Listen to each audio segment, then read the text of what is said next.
Eto na mga kababayan, breaking news ito, no? Dahil sobrang nag-iinit na ang sambayan ng Pilipino dito sa issue ng flood control dahil nga magpasa hanggang ngayon ang ICI mga kababayan ay hindi pa rin napakakasuhan itong malalaking ah, nasa issue ng flood control mga kababayan. Sino po? Itong connection ng Diskaya during during Duterte administration. Ngayon mga kababayan, itong si Senator Sonny Trillanes, nako, ito yung isa sa inaabangan ko mga kababayan eh. Ito po yung isa sa mga tirador talaga ng mga korap. Alam natin yan, tirador ng mga korap. Ang kinakatakot ko rito mga kababayan, yung kalabanin ni Senator Sonny Trillanes, itong sila Vince Dizon at itong sila Magalong. Okay? Para kasi naiimpluwensya ni Magalong itong ICI mga kababayan. Kaya sumasama pa rin siya.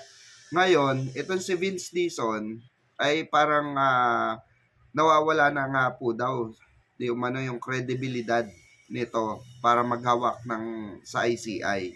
Okay? Kaya itong itong ICI ay direkta na po na pinatutsadahan ni Senator Sonny Trillanes na di umano, ito ang kanyang sinabi mga kababayan dito sa na ito, dito sa post niyang ito mga kababayan, na sinabi niya na kung hindi raw makakasuhan, kung hindi rin lang iimbestigahan ng ICI si Pulong na hindi sumipot, ayan no, ayan po yung comment, yung sinabi ni Senator Sonny Trillanes. Ito babasahin natin. Kung hindi rin lang naman iimbestiga ng ICI si Pulong na hindi sumipot sa hearing kasi meron siyang 51 billion insertion at si Bongo na hindi man lang pinatawag kahit siya ay nagbigay ng almost 200 contracts worth 7 billion sa tatay at kapatid niya, tama lang na magsara na kayo, sabi ni Senator Sonny Trillanes. So parang sinasabi niya katarantaduhan na lang ang ICI, di ba? Yun ang parang pinupunto ni Senator Sonny Trillanes. Parang nagtatarantaduhan na lang ang ICI at ang sambayan ng Pilipino. So much better daw na isara na lang. Kasi bakit nga naman selected? At parang takot na takot. Ito rin pakiramdam ko rin. Bakit parang takot na takot ang ICI? Nakalabanin ng Duterte. Hindi, real talk. Real talk lang. Anong meron sa mga Duterte at hindi mabangga ng ICI? Takot kalabanin ng ICI. Dahil ba Vice President pa rin si Sara? Dahil ba takot sila na madamay ang pamilya nila? Ayun yung isa sa nakikita akong dahilan. Takot sila na maubos yung pamilya nila. 'Di ba? Dahil alam nila yung tatak Duterte. Alam nila yung kamandag ng Duterte when it comes to killings, when it comes to patayan portion. Alam natin yon, tatak na nila yon, tatak Duterte na yon. Pag sinabi nating death squad, no, alam na natin yon, Duterte yon. Kasi sila lang naman yung talagang napakadaming death squad, okay? Kahit nga ang mga NPA, kaya nilang kontakin, kaya nilang makipag-isa, kahit sa mga Abu Sayyaf, kahit sa mga MNLF, MILF, di ba? Kaya nilang makipagsabuatan. So, itong mga itong malamang, itong ICI ay kinokoberan, kaya naandyan si Magalong pa rin at hindi umaalis sa ICI at patuloy na umiepal diyan dahil nga malamang sa malamang binubulungan niya, may tendency binubulungan niya si Vince Dizon na wag mong kantiin ang Duterte. Huwag kang mag-focus sa Duterte dahil may tendency mawala lahat. No? Mawala lahat ng pamilya mo. Isa yon sa ano. Pero ako para sa akin, kung magpapaka ano sila, kung magpapaka Antonio Sani Trillanes sila, feeling ko mga kababayan, at wala sisinuhin, magkakaroon ng matibay na ano sa kanila, na tawag dito, matibay na tawag dito, na paniniwala ang sambayan ng Pilipino na talaga merong hustisya ang ICI.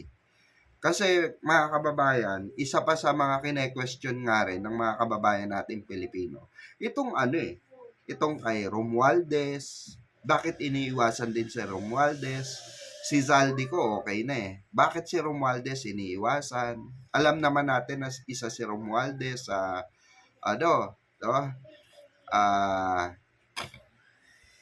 talagang tawag dito, nakasira sa pamilya ng mga Marcos, especially kay PBBM.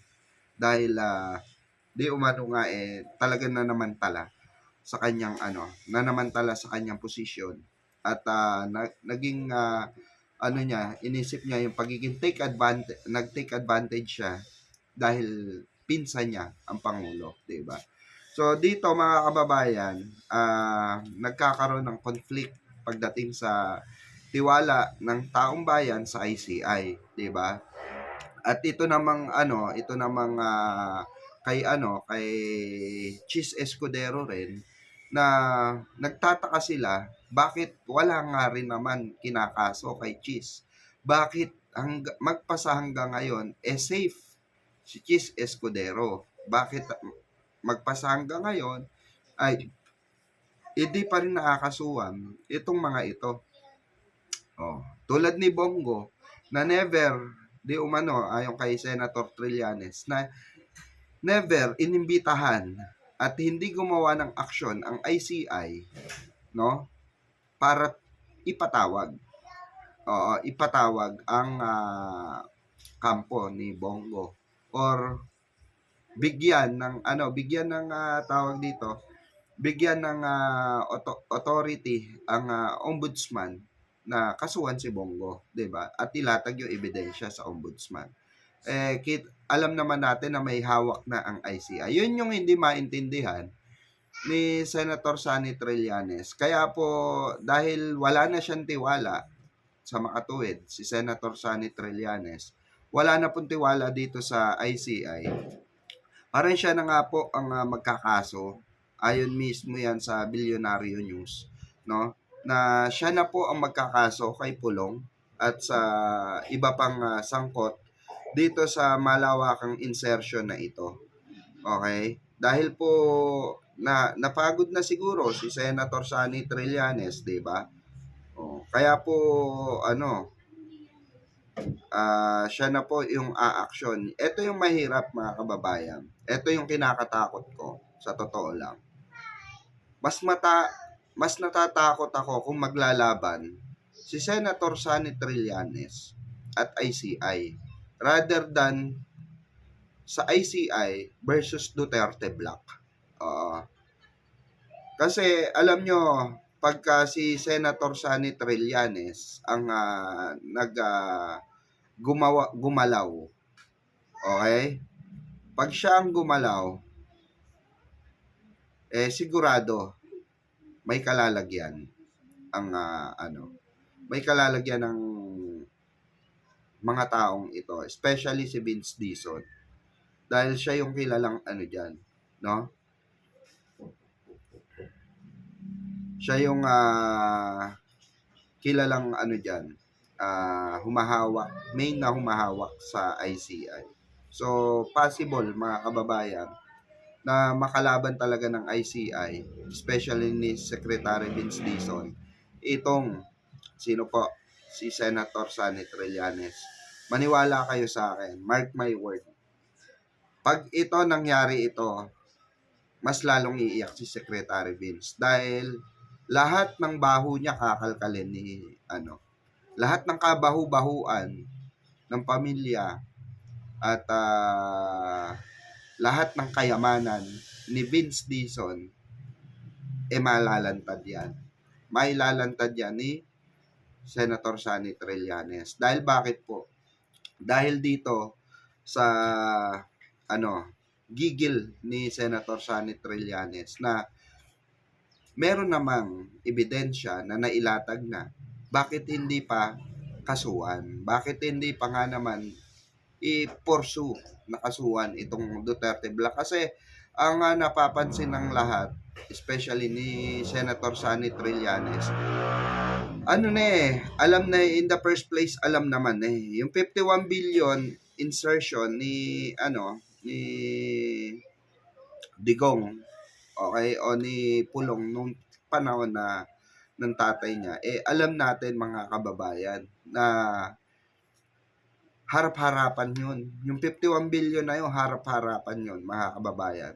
Na hindi ko rin maintindihan sa side ng ICI, especially ni Secretary Vince, na bakit ganon? Bakit hindi siya, tawag dito, hindi ko maintindihan, hindi ko magets din sa totoo lang. Bakit wala siyang action regarding this? Kayo, sa tingin nyo, takot ba talaga? 'Di ba? 'Di ba? Kasi ang hirap na magkalaban sila, 'di ba? Makalaban nila si Senator Trillanes regarding dito, 'di ba? Lalo-lalo na itong usapan dito, ikaban ng bayan ito. Talagang makakalaban nila si Senator Sonny Trillanes. Hindi lang si Senator Sonny Trillanes, possible din nilang makalaban dito si Senator Risa Hontiveros, mga kababayan. Okay? Dahil alam naman natin na itong mga ito ay anti-graft ito graft in corruption. Okay? So ito, pakinggan natin yung sinabi ni Senator Antonio Sonny Trillanes. Can you expound sa amin itong 51 billion peso insertions umano ni Congressman Paulo Duterte? Sa isang hearing po sa House of Representatives noong September, kinonfirm ni yumaong Yusek Cabral na nagkaroon ng 51 billion pesos worth of insertions si Paulo Duterte from 2020 to 2022. So, maliwanag na yung statement na yan at na-validate na rin yan doon sa GAA o doon sa corresponding. Naka-under oath kasi yan yung sinabi yan ni Cabral. Ngayon, itong aking statement kanina, in light of itong mga issues dito sa ICI, ito yung pinakamalaking halaga na involved sa corruption sa infrastructure na yan. Correct. Di ba yun ang purpose nila ng kanilang creation? Correct. Is imbestigahan. Pero itong si Paulo Duterte, nung pinatawag nila sa hearing, hindi sumipot. Tapos gano'n na lang. Parang wala na. Parang quits na lang. So anong klaseng investigative body yan? Ngayon, sa kasalukuyan, ako, in my private capacity, nagkakandak ako ng investigation against Paulo Duterte at yung 51 billion na yan. Yes. Kaya ko nga, ginagawa ko nga pero I'm going out of my way. Wala naman ako mandato. But as a private citizen, I have the right. Pero itong nakamandato na ito, ay hindi nila ginagawa yun. Kasi sinasabi niyo po na kung kayo nga kaya nung gawin, bakit yung ICI na may mandato, ba't hindi nila gawin? So, should we expect you, Senator Sonny, to file charges against Paulo Duterte in the coming days kung matatapos niyo po itong Ito yung sinasabi natin, mga kababayan. Ito yung sinasabi natin. Na pagka itong itong ICI na ito ay nagkamali ng desisyon at natapos si Senator Sonny Trillanes dito kay Pulong sa pagkaso kay Pulong Duterte, ang kinakatakot ko dito, mga kababayan, yung balik ni Senator Sonny Trillanes sa ICI, which is sino po yung mga nasa ICI. Kung sino man ang nasa ICI, direktang nasa ICI, panigurado, matakot na kayo. Dahil kayo na ang isusunod, for sure, ni Senator Sonny Trillanes. At iimbestigahan niya ni Senator Sonny Trillanes, bakit hindi nyo maimbestigahan itong Duterte crime during their terms, okay? Na bakit nga naman ang isang Sonny Trillanes ay kayang imbestigahan itong mga bagay-bagay na to. Yun yung isa sa mga parang nakikita ko rito yung credibility na dapat para sa ICI, mga kababayan, may posibilidad na malipat ito kay Trillanes. Okay? Kung magtutuloy-tuloy itong private investigator or investigate na ginagawa ni Senator Sonny Trillanes, yung ng taong bayan, no? Yung mga naniniwala sa ICI noon, kagaya ko, possible malipat lahat 'yan sa sa poder ni Sonny Trillanes. Bakit? Kasi totoo naman yung sinabi ni Trillanes na ito yung pinakamalaki na sindikato sa larangan ng insertion.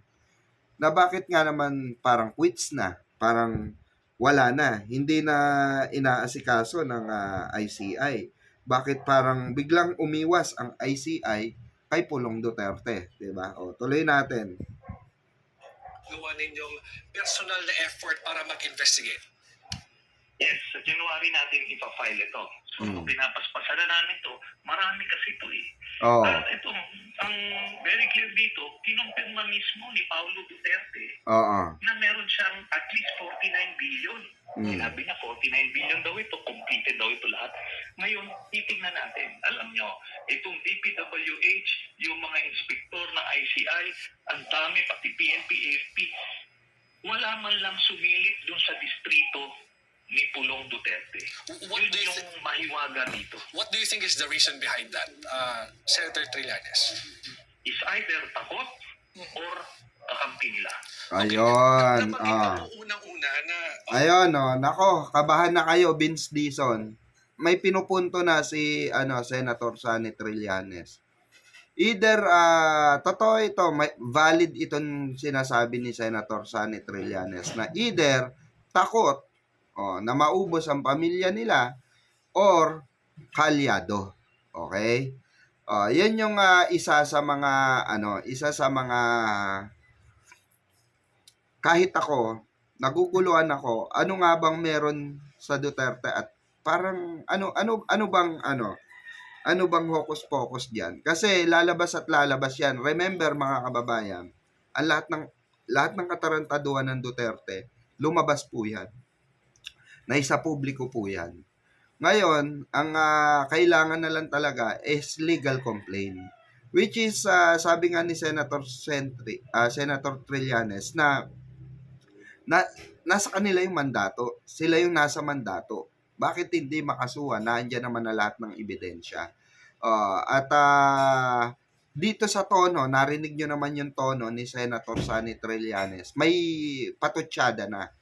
May patutsada na siya at may posibilidad na. Okay? May posibilidad na ito ay lumabas ng tuluyan. At ito ay halongkatin kung bakit. Kung bakit ayaw imbestigahan ng ICI. Lalabas at lalabas to. Mark my word mga kababayan. Lalabas ito. Kilala natin si Senator Sonny Trillanes. Pag yan nagduda sa'yo, excuse me po. Pag yan nagduda sa'yo, sigurado mga kababayan, na merong gagawin niyang hakbang para masilipan ka or makita yung dahilan kung bakit pinoprotekta mo ang mga Duterte, 'di ba? Alam naman natin 'yun na talagang siya si Senator Sonny Trillanes at Senator Risa Ontiveros ang lumaban sa mga Duterte. Wala na iba. At hindi natakot. Of course, si Yusek Cabral ang nag-expose itong 51 billion pesos. Now that she's dead, sa tingin niyo po ba ay hihina yung posibleng ebidensya na magtuturo dito kay Representative Duterte sa mga anomalyang binabanggit po ninyo? Hindi po kasi kinonfirm lang naman ni Yusek Cabral. Naka-under oath na kasi eh. Kasi nasa records naman na ito ang ni-request niya ni Pulong Duterte. Total yan for the 3 years, 51 billion. At si Pulong na mismo ang nag-confirm 49 billion daw. Sige, pagbigyan na natin yung 2 billion na yun. Pero siya mismo nag-confirm na nag-insert siya ng 49 billion. Eh, imagine niyo, ngayon nga, 1 billion, may kaso ka ng malaki, di ba? Itong mga nakulong. Less than 1 billion nga itong mga ito eh. Itong isang 51 billion, itong ICI. Hindi man lang sinilip, di ba? Ilan yung naging investigador dyan? Si Magalong. At itong mga investigador na kung sino-sino, yung DPWH. Bakit di sila pumupunta doon? Diba? Opo, ito po bang sinasabing mga rocknetting scam during the Duterte admin, sinisilip nyo rin ho ba ito at iniimbestigahan ninyo on your personal capacity? Yes, kaso inuuna ko tong 51 billion. Okay. At ang ang sa pagkakaalam ko ay na-file na yan sila ng kaso. At least yung ombudsman, hinahanap na yan. Tapos na-freeze na rin yung assets ni Eric Yap. And by the way, hindi lang si Eric Yap yan. Ang kapartner niya dyan sa mga anomalyang yan ay si Pulong. Kasi alam ng mga taga-kongreso na tao lang ni Pulong Si Eric Yap. na ginawang appropriations Correct. committee. Kaya yan ang sitwasyon dyan. So, partnership yan. Kumbaga, yan po ang kailangan nating patunayan, yung relationship between Pulong Duterte and Congressman Eric Yap. But as far as I know, and correct me if I'm wrong po, Senator Trillanes, ito pong, nakapag-file na po kayo ng kaso against Senator Bongo and former President Digong Duterte in relation to the billions of pesos of projects that were awarded to the construction company po ng mga kaanak ni Senator Go. Is that correct? Yes. Okay. Na-file na natin. Kasi nga, hindi gumagalaw itong ICI eh. Ano na Ako po, na lang mismo. ano na pong estado noon na Senator Sunny? I would like to believe na nagsisimula na yung fact-finding phase ng Office of the Ombudsman. Kasi matagal ko nang na-submit yan, dapat pinapaspasan nila. Ito napaka-obvious po na itong kaso ni Bongo. Biruin nyo, 7 billion pesos worth of projects ang inaward sa tatay at kapatid niya. Sa ating batas na bawal magkaroon ng kontrata sa nasasakupan ng teritoryo. Siya, senador siya at special assistant to the president na buong Pilipinas yung sakop nila. Correct. Hindi pwede kang makakuha ng kontrata within 4th degree of consanguinity and affinity. Kaya kung ikaw ay senador, wala ka dapat kontraktor na kapatid at tatay. Ang advice mo sa kanila, kung sila ay may ganyang klaseng trabaho, doon sila sa private sector magtrabaho. Kasi merong conflict. Ito, 200 contracts ang inaward. Ano po bang kailangan natin pag-isipan dito? Ito yung mga dapat unang nakukulong. Pero, yun na nga mahiwaga eh. Di ba? Anong ginagawa nitong mga ito?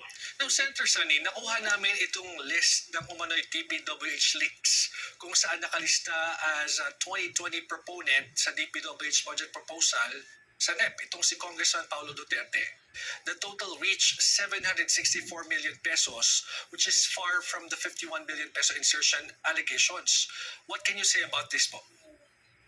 Yan kasi yung sa NEP, at yung sinasabi natin dito, yung insertion sa GAB, sa General Appropriations Bill, yung sa House. Okay.